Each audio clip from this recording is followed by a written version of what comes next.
Upper Dihing বনাঞ্চলত অন্তৰ্গত ঐতিহাসিক ডিগবৈ তৈলক্ষেত্ৰ বনাঞ্চলত এতিয়া চোৰাং চিকাৰীৰ দপদপনি। বনাঞ্চলখনৰ য'তে ত'তে গছৰ ওপৰত চাংঘৰ পাতি মূল্যৱান জীৱ জন্তু চিকাৰীয়ে হত্যা কৰিছে। বনাঞ্চলখনত চোৰাং চিকাৰীৰ এনে চাংঘৰ ভৰি আছে। কাণসাৰ নাই ডিগবৈ বন বিভাগৰ, খুব সচেতন লোকৰ। ডিগবৈৰ পৰা নিতুমণি শইকীয়াৰ ৰিপৰ্ট, পাব্লিক টিভি অসম।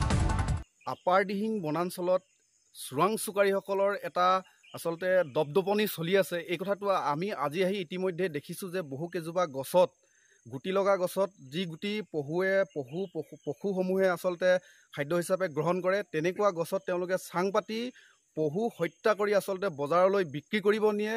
আৰু যি ঠাইত পানী আছে পশুসকলৰ খাবৰ কাৰণে, সেই ঠাইত তেওঁলোকে চাং পাতি পশুসমূহ মৰা ব্যৱস্থা কৰি তেওঁলোকে বজাৰলৈ নিছে। এইটো কিন্তু অতি দুৰ্ভাগ্যজনক কথা যে এটা ফৰেষ্ট ডিপাৰ্টমেণ্টৰ এটা ব্যাগুম বিভাগ থকাৰ পিছতো চোৰাং চিকাৰীৰ যিটো দপদপনি চলি আছে।